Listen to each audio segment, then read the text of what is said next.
وفات سے 3 روز قبل جب کہ حضور اکرم صلی اللہ علیہ وآلہ وسلم ام المومنین حضرت میمونہ رضی اللہ عنہا کے گھر تشریف فرما تھے، ارشاد فرمایا کہ میری بیویوں کو جمع کرو۔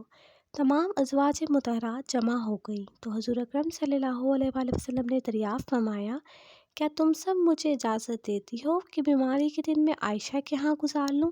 سب نے کہا، اے اللہ کے رسول، آپ کو اجازت ہے۔ پھر اٹھنا چاہا لیکن اٹھ نہ پائے تو حضرت علی ابن ابی طالب اور حضرت فضل بن عباس رضی اللہ عنہ آگے بڑھے اور نبی کریم صلی اللہ علیہ وآلہ وسلم کو سہارے سے اٹھا کر سیدہ میمونہ رضی اللہ عنہا کے حجرے سے حضرت عائشہ رضی اللہ عنہا کے حجرے کی طرف لے جانے لگے۔ اس وقت صحابہ کرام سے رضی اللہ عنہا نے حضور اکرم صلی اللہ علیہ وآلہ وسلم کو اس بیماری کے حال میں پہلی بار دیکھا تھا، تو گھبرا کر ایک دوسرے سے پوچھنے لگے، رسول اللہ صلی اللہ علیہ وآلہ وسلم کو کیا ہوا؟ رسول اللہ صلی اللہ علیہ وآلہ وسلم کو کیا ہوا؟ چنانچہ صحابہ مسجد میں جمع ہونا شروع ہو گئے اور مسجد نبوی میں ایک رش لگ گیا۔ ان حضرت صلی اللہ علیہ وآلہ وسلم کا پسینہ شدت سے بہہ رہا تھا۔ حضرت عائشہ رضی اللہ عنہا فرماتی ہیں کہ میں نے اپنی زندگی میں کسی کا اتنا پسینہ بہتے نہیں دیکھا، اور فرماتی ہیں میں رسول اللہ صلی اللہ علیہ وآلہ وسلم کے دست مبارک کو پکڑتی اور اسی کو چہرہ اقدس پر پھیرتی، کیونکہ نبی صلی اللہ علیہ وآلہ وسلم کا ہاتھ میرے ہاتھ سے کہیں زیادہ پاکیزہ اور محترم تھا۔ مزید فرماتی ہیں، حبیب اللہ صلی اللہ علیہ وآلہ وسلم سے بس یہی ورد سنائی دے رہا تھا کہ لا الہ الا اللہ، بے شک موت کی بھی اپنی سختیاں ہیں۔ اس اثنا میں مسجد کے اندر حضرت محمد صلی اللہ علیہ وآلہ وسلم کے بارے میں خوف کی وجہ سے لوگوں کا شور بڑھنے لگا۔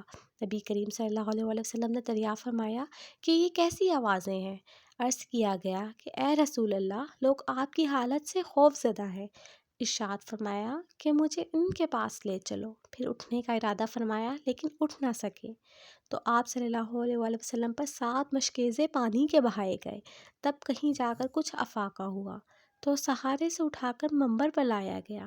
یہ رسول اللہ صلی اللہ علیہ وآلہ وسلم کا آخری خطبہ تھا اور آپ صلی اللہ علیہ وآلہ وسلم کے آخری کلمات تھے۔ فرمایا، اے لوگوں، شاید تمہیں میری موت کا خوف ہے۔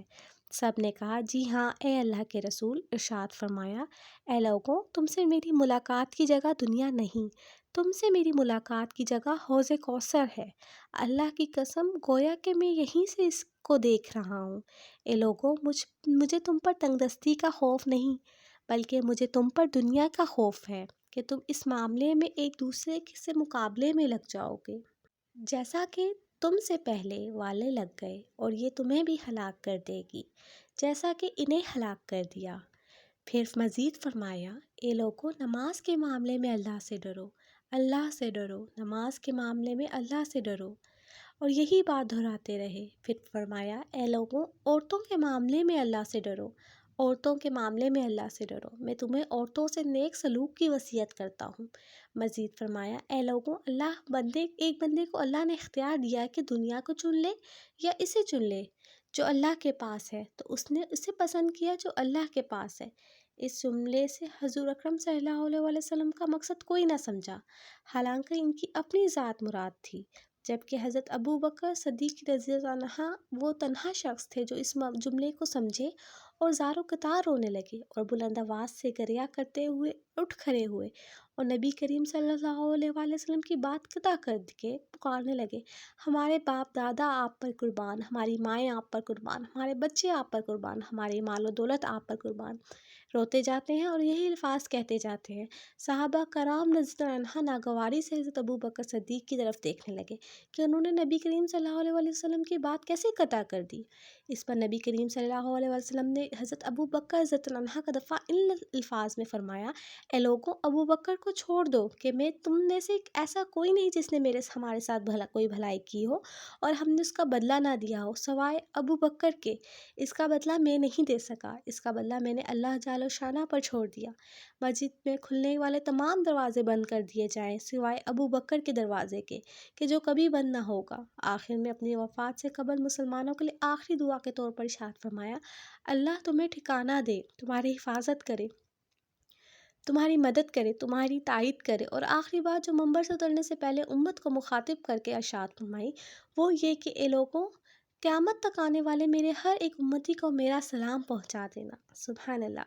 پھر ان حضرت صلی اللہ علیہ وآلہ وسلم کو دوبارہ سہارے سے اٹھا کر گھر لے جایا گیا۔ اس اثنا میں حضرت عبد الرحمن بن ابی بکر رضی اللہ عنہ خدمت اقدس میں حاضر ہوئے اور ان کے ہاتھ میں مسواک تھی۔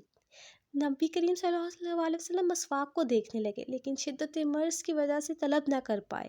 چنانچہ سیدنا عائشہ رضی اللہ عنہا حضور اکرم صلی اللہ علیہ وسلم کے دیکھنے سے سمجھ گئی اور انہوں نے حضرت عبد الرحمن رضی اللہ عنہ سے مسواک لے کر نبی کریم صلی اللہ علیہ وسلم کے دہن مبارک میں رکھ دی، لیکن حضور اکرم صلی اللہ علیہ وسلم اسے استعمال نہ کر پائے۔ سیدنا رضی اللہ عنہ عائشہ رضی اللہ عنہ نے حضور اکرم صلی اللہ علیہ وسلم سے مسواک لے کر اپنے منہ سے نرم کی اور پھر حضور اکرم صلی اللہ علیہ وسلم کو لوٹا دی تاکہ دہن مبارک اس سے تر رہے۔ فرماتی ہیں آخری چیز جو نبی کریم صلی اللہ علیہ وآلہ وسلم کے پیٹ میں گئی وہ میرا لعاب تھا، اور یہ اللہ تبارک و تعالیٰ کا مجھ پر فضل ہی تھا کہ اس نے وصال سے قبل میرا اور نبی کریم صلی اللہ علیہ وآلہ وسلم کا لعاب دہن یکجا کر دیا۔ ام المومنین حضرت عائشہ صدیقہ رضی اللہ عنہا مزید فرماتی ہیں پھر آپ صلی اللہ علیہ وسلم کی بیٹی فاطمہ تشریف آئیں اور آتے ہی رو پڑی۔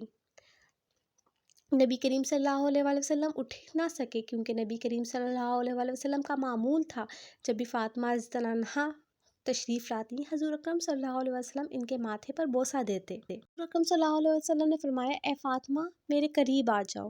پھر حضرت حضور اکرم صلی اللہ علیہ وآلہ وسلم نے ان کے کان میں کوئی بات کہی تو حضرت فاطمہ اور زیادہ رونے لگیں۔ انہیں اس طرح روتا دیکھ حضور اکرم صلی اللہ علیہ وسلم نے پھر فرمایا اے فاطمہ قریب آؤ۔ دوبارہ ان کے کان میں کوئی بات ارشاد فرمائی تو وہ خوش ہونے لگی۔ حضور اکرم صلی اللہ علیہ وآلہ وسلم کے وصال کے بعد میں نے سیدہ فاطمہ رضی اللہ عنہا سے پوچھا کہ وہ کیا بات تھی جس پر وہ روئیں اور پھر خوشی کا اظہار کیا تھا۔ سیدنا فاطمہ رضی اللہ عنہا کہنے لگیں کہ ایک کہ پہلی بار جب میں قریب ہوئی تو فرمایا فاطمہ میں آج رات اس دنیا سے کوچ کرنے والا ہوں، جس پر میں رو دی۔ جب انہوں نے بے تحاشا مجھے روتا دیکھا تو فرمانے لگے فاطمہ میرے اہل خانہ میں سب سے پہلے تم مجھ سے عامل ہوگی، جس پر میں خوش ہو گئی۔ حضرت صلی اللہ علیہ وآلہ وسلم نے سب کو گھر سے باہر جانے کا حکم دے کر مجھے فرمایا عائشہ میرے قریب آ جاؤ۔ حضرت صلی اللہ علیہ وآلہ وسلم نے اپنے زوجہ محترمہ کے سینے پر ٹیک لگائی اور ہاتھ آسمان کی طرف بلند کر کے فرمانے لگے مجھے وہ اعلیٰ عمدہ رفاقت پسند ہے، میں اللہ کے انبیاء، صدیقین، شہداء اور صالحین کی رفاقت کو اختیار کرتا ہوں۔ صدیقہ رضی اللہ عنہا فرماتی ہیں میں سمجھ گئی کہ انہوں نے آخرت کو چن لیا ہے۔ جبرائیل علیہ السلام خدمت اقدس میں حاضر ہوئے۔ جبریل علیہ السلام خدمت اقدس میں حاضر ہو کر گویا ہوئے یا رسول اللہ، ملک الموت دروازے پر کھڑے ہیں، شرف بارآبی کے چاہتے ہیں۔ آپ سے پہلے انہوں نے کسی سے اجازت نہیں مانگی۔ آپ علیہ الصلاۃ والسلام نے فرمایا جبریل اسے آنے دو۔ ملک الموت نبی کریم صلی اللہ علیہ وسلم کے گھر میں داخل ہوئے اور کہا السلام علیکم یا رسول اللہ، مجھے اللہ نے آپ کی چاہت جاننے کے لیے بھیجا ہے کہ آپ دنیا میں ہی رہنا چاہتے ہیں یا اللہ سبحانہ و تعالیٰ کے پاس جانا پسند فرماتے ہیں۔ فرمایا مجھے اعلیٰ و عمدہ رفاقت پسند ہے، مجھے اعلیٰ و عمدہ رفاقت پسند ہے۔ ملک الموت حضرت صلی اللہ علیہ وسلم کے سرہانے کھڑے ہوئے اور کہنے لگے اے پاکیزہ روح، اے محمد بن عبداللہ کی روح، اللہ کی رضا و خوشنودی کی طرف روانہ ہو، راضی ہو جانے والے پروردگار کی طرف روانہ ہو جو غضبناک نہیں۔ سیدنا عائشہ رضی اللہ عنہا فرماتی ہیں پھر نبی کریم صلی اللہ علیہ وسلم کا ہاتھ نیچے آن رہا اور سر مبارک میرے سینے پر بھاری ہونے لگا۔ میں سمجھ گئی کہ حضرت صلی اللہ علیہ وآلہ وسلم کا وصال ہو گیا۔ مجھے اور تو کچھ سمجھ نہیں آیا، سو میں اپنے حجرے سے نکلی اور مسجد کی طرف کا دروازہ کھول کر کہا اے رسول اللہ کا وصال ہو گیا، رسول اللہ کا وصال ہو گیا۔ مسجد آہوں اور نالوں سے گونجنے لگی۔ ادھر علی کرم اللہ جہاں کھڑے تھے وہیں بیٹھ گئے اور پھر ہلنے کی طاقت تک نہ رہی۔ ادھر عثمان بن عفان رضی اللہ عنہ معصوم بچوں کی طرح ہاتھ ملنے لگے اور سیدنا عمر رضی اللہ عنہ تلوار بلند کر کے کہنے لگے خبردار، جو کسی نے کہا رسول اللہ صلی اللہ علیہ وسلم کا وفات پا گئے ہیں، میں ایسے شخص کی گردن اڑا دوں گا۔ میرے آقا تو اللہ تعالیٰ سے ملاقات کرنے گئے ہیں جیسے موسیٰ علیہ السلام اپنے رب سے ملاقات کو گئے تھے، وہ لوٹ آئیں گے، بہت جلد لوٹ آئیں گے۔ اب جو وفات کی خبر اڑائے گا میں اسے قتل کر ڈالوں گا۔ اس موقع پر سب سے زیادہ ضبط، برداشت اور صبر کرنے والی شخصیت سیدنا ابوبکر صدیق رضی اللہ عنہ کی تھی۔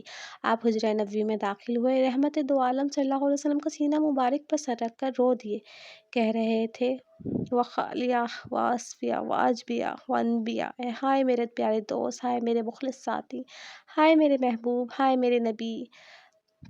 پھر ان حضرت صلی اللہ علیہ وسلم کے ماتھے پر بوسہ دیا اور کہا یا رسول اللہ آپ پاکیزہ جیے اور پاکیزہ ہی دنیا سے رخصت ہو گئے۔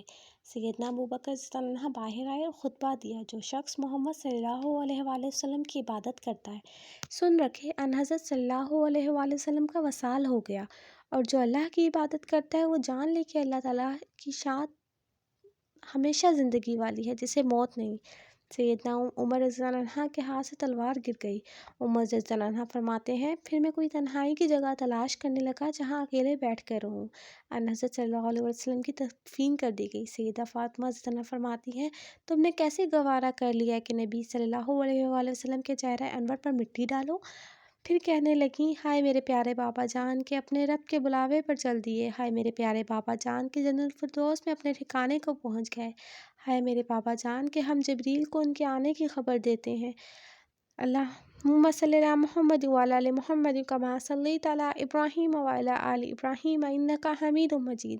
اللہم بارک علی محمد وعلی آل محمد کما بارکت علی ابراہیم وعلی آل ابراہیم انک حمید مجید۔